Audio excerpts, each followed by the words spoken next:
Oke, Pak Ramadan, ini saya minta waktu sebentar Pak untuk bisa diskusi ringan lah dengan saya, sharing-sharing pengalaman Pak Ramadan selama menjadi kurang lebih manajemen sekolah ini, ya kan?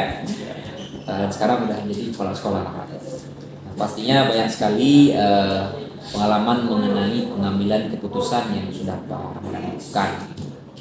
Apakah itu dilema etika nantinya ataupun keputusan yang memang merujuk kepada rujukan moral. Pernah nggak Pak Ramadan memerlukan bantuan orang lain dalam mengambil keputusan? Ada nggak Pak kasusnya? Pernah ada kasus yang memang saya membutuhkan bantuan dari orang lain, baik dari teman ataupun dari istri, keluarga itu. Ya, pernah ada ya. Mungkin bisa diceritakan Pak sedikit aja kasusnya gitu. Saya pernah mengalami kasus di mana saya harus memberikan nilai untuk siswa, sementara siswa tersebut menurut pantauan beberapa orang tidak cocok dengan nilai yang lebih tinggi. Namun saya berani mengambil keputusan memberikan nilai yang agak lebih tinggi. Dari kasus itu, sebelum Pak Ramadan ataupun saat mengambil keputusan itu, Pak Ramadan ada melalui langkah-langkah apa yang ditempuh gitu? Begini, saya mencoba berhipotesis waktu itu. Apakah dia bisa bersemangat? Dan ternyata hipotesis saya itu membuat dia semakin semangat dan dia semakin menunjukkan progres yang lebih baik gitu. Jadi waktu itu yang saya pertimbangkan adalah mungkin karena kemampuannya yang kurang, sehingga saya mencoba melakukan kebijaksanaan waktu itu Pak. Kebijaksanaan sebenarnya. Itu dari Pak Ramadan Dari saya sendiri ya. Selain langkah itu Pak, ya lain mungkin. Ya sebenarnya tidak ada, karena kan guru yang lebih paham bagaimana kondisi siswanya. Karena kan semua kembali kepada bagaimana guru bisa untuk menjawabkan nilainya. Jadi itu saya merasa kalau saya berikan ini kira-kira efeknya apa ya? Saya lebih kepada dilema terhadap diri sendiri ya, bukan dengan orang lain sebenarnya. Berarti ini ada dua urusan nanti ya. Maksudnya ada dua pertimbangan saat itu. Yang Pak Ramadan rasakan sendiri kan. Ini jadi dilema nih kan. Berarti apa tuh Pak dilemanya? Dilema saya ketika saya berikan nilai tinggi, mungkin hipotesis saya nanti tidak akan berhasil. Nah, ketika saya tidak memberikan nilai yang agak lebih tinggi ke si anak itu, nanti dia akan semakin tidak bersemangat begitu, karena dari beberapa kali pemberian nilai, dia selalu rendah. Berarti dilemanya di situ Pak ya? Ya. Oke, ada dua dilema. Berarti ini dilema etika nih Pak, kasus Bapak Ramadan sendiri ini. Ya. Berarti saat itu yang Bapak anggap efektif caranya seperti itu, karena tujuannya untuk anak ya? Ya. Untuk dia. Oke, dalam pastinya kan tadi salah satu tantangan yang ketika Pak Ramadan memutuskan satu keputusan itu, tantangannya tapi jelas dari teman-teman ya, teman-teman guru mungkin atau dari orang lain yang menganggap dia ini nggak sesuai dengan yang itu. Ada nggak tantangan-tantangan lain Pak? Sebenarnya tidak ada tantangan yang serius ya, karena tidak terjadi persoalan waktu itu. Jadi persoalan. Oke, berarti nggak ada tantangan karena memang pure itu hak guru dan dia lebih tahu gitu ya. Toh dia sekarang sudah berhasil dengan keputusan yang saya ambil saat itu ya. Ada nggak Pak kasus lain gitu? Kasus lain di sekolah ini atau kasus lain sehingga waktu Bapak memutuskan itu Bapak perlu tempat, perlu penjadwalan, perlu kawan, ada nggak? Pernah ada kasus. Ini kasusnya ketika saya diminta menjadi capsek. Jadi kan saya perlu menanyakan pertimbangan-pertimbangan dari keluarga gitu ya. Itu mungkin salah satu keputusan yang terberat kesannya ini Pak ya, yang pernah Bapak ambil. Iya. Dan itu memerlukan tempat Pak untuk berpikir, bersandar gitu. Iya, tentu ya. Setiap kita mengambil sebuah keputusan tentu saja kita mempertimbangkan pertimbangan, kemudian memerlukan tempat untuk ya walaupun sekedar bercerita, meminta dukungan ada. Dan di sini saya bersandarnya itu, kalau Bapak tadi membicarakan bersandar pada teman-teman yang saya anggap sefrekuensi dengan saya kemudian kepada dari keluarga. Dari semua yang sudah Bapak alami, pengalaman dalam pengambilan keputusan itu kan, ada nggak Bapak maksudnya yang petik hikmah dari Bapak ambil keputusan itu yang Bapak jadikan sebagai pembelajaran dalam hidup gitu? Tentu saja ada. Jadi hikmahnya yang pertama sekali kita harus belajar, ya kan, belajar. Jadi terkait dengan saya menjadi kepsek, saya harus belajar, itu suatu hikmahnya. Yang kedua, terkait dengan yang pertama tadi, setiap anak memiliki hak untuk mendapatkan yang terbaik gitu. Dan setiap guru pasti memiliki cara untuk memberikan yang terbaik untuk anak-anaknya. Ini Pak, the last one nih ya. Sekarang nih posisinya Bapak sebagai kepala sekolah, saya sebagai bawahan Bapak, Ya. atau teman sefrekuensi Bapak itu tadi, ada nggak Bapak memberikan apa semacam ilmu kepada saya jika nanti saya dihadapkan dengan keputusan tertentu itu, ada nggak prinsip-prinsip yang harus saya pertimbangkan ataupun trik melihat sudut pandang itu dalam mengatasi sebuah masalah dan buat keputusan yang ada untuk saya sebagai teman sefrekuensi Bapak itu? Dalam mengambil sebuah keputusan, kita jangan terburu-buru. Kita harus berpikir kali, dua kali. Kemudian dalam mengambil sebuah keputusan, sebaiknya kita perlu melibatkan orang-orang yang bisa kita percaya, yang bisa mendukung kita. Kemudian yang ketiga, dalam mengambil sebuah keputusan, kita harus, kalau saya membuat A, kira-kira dampak ke depan apa gitu ya. Berarti memikirkan risiko-risiko yang akan terjadi ya jika opsi A apa, opsi B apa, gitu Pak ya. Baik Pak, terima kasih atas waktu Bapak hari ini sudah bersedia saya wawancarai. Pak, terima kasih banyak Pak untuk hari ini.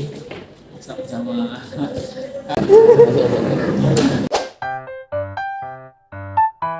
Oke, ini Pak Sugeng kan udah lama jadi kepala sekolah di SMP pernah, kan? Sekarang ini SMA. SMP berapa lama? Sekarang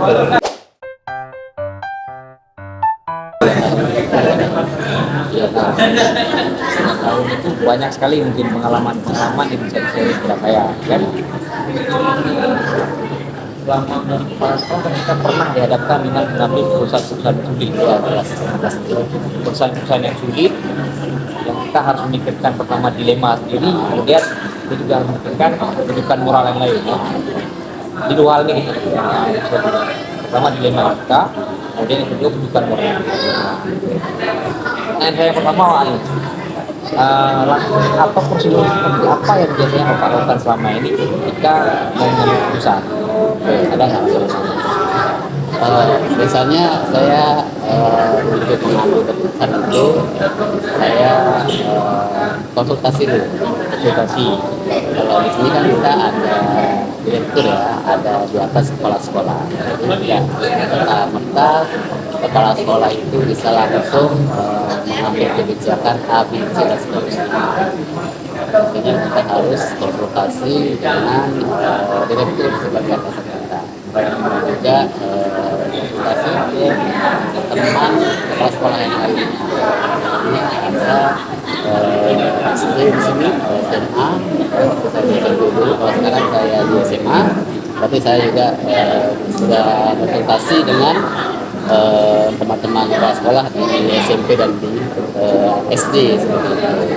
Karena kebijakan yang saya ambil pastinya nantinya akan berefek atau berimbas pada banyak hal, ataupun kebijakan yang saya ambil nantinya itu perlu dibicarakan di rapat lebih tinggi, yaitu rapat tinggi sehingga keputusan yang ambil itu memang akan bersama. Pastinya itu ada tantangan Pak. Itu ada Biasanya tantangan yang paling Bapak menghadapi itu apa? Nah, tantangan terberat itu di saat dihadapkan dengan misalnya banyak rekan guru itu tidak sepakat dengan yang ada. Kan kita harus mensuarakan, kemudian ada perbedaan pendapat misalnya itu, dan di situ saya sebagai kepala sekolah bagaimana saya harus mengambil kebijakan itu, kan agak dilema ya saat mempertimbangkan antara ada itu ya. Tapi mungkin udah jawab juga seperti itu. Jadi ketika Pak Sugeng memutuskan suatu keputusan itu biasanya Pak Sugeng tadi kan ada melibatkan yang lain juga. Pasti ada tempat-tempat ya seperti itu. Atau lebih spesifiknya Pak Sugeng ada jadwal nggak? Jadwal tertentu ketika memutuskan keputusan. Gitu asal jadwal. Saya sih nggak ada jawab tertentu ya. Jelas keputusan yang saya ambil itu saya harus musyawarahkan dengan siapa yang menurut saya itu cocok untuk musyawarahkan. Artinya tentu saja atau melibatkan kepala sekolah lain ataukah dengan tanggung. Mungkin yang terjadwal kalau ada pun jika ada rapat rutin itu Rapat rutin misalnya kalau itu ya memang harus dikomunikasikan di rapat rutin ya. Berarti itu sudah sampai juga Pak Sugeng jawabannya nih. Dalam Pak Sugeng mengambil keputusan pastinya ada pihak tertentu yang membantu kan. Ada nggak terlibatnya pihak lain yang membantu Pak Sugeng dalam Dan kalau misalnya saya bukan gitu kan mempertimbangkan kadang minta sama istri ya, kadang ya awal kasih jawab yang juga kita bisa menjadi tempat untuk bertanya tempat bersama kita. ada nggak kasus sama Pak Sugeng ketika ngambil keputusan itu dihadapkan dengan dilema?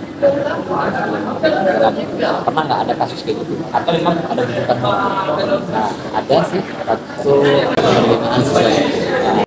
Ada anak dari teman. Pak Sugeng tolonglah bantu. Kan tolong bantu anak saya masuk ini. Padahal kita juga sudah jelaskan bahwasannya penggunaan tes itu ada aturannya, ada mekanismenya, ada panitianya. Tapi tetap aja Pak, tolonglah Pak. Jadi dilemanya ya gimana ya, misalnya ada pertemanan yang dekat nanti kalau ditolak rasa gak enak ya kan, kalau diterima tapi menyalahi aturan Dari semua nih Pak mengambil keputusan kan titik ini udah beradanya, kira-kira ada nggak pelajaran yang bisa Pak Sugeng sharing kepada saya, pengalaman pelajaran yang sharing ke saya ya. Itu tadi ya ibaratnya kita ini kan menjadi kepala sekolah Itu kemana? amanah kan seperti itu.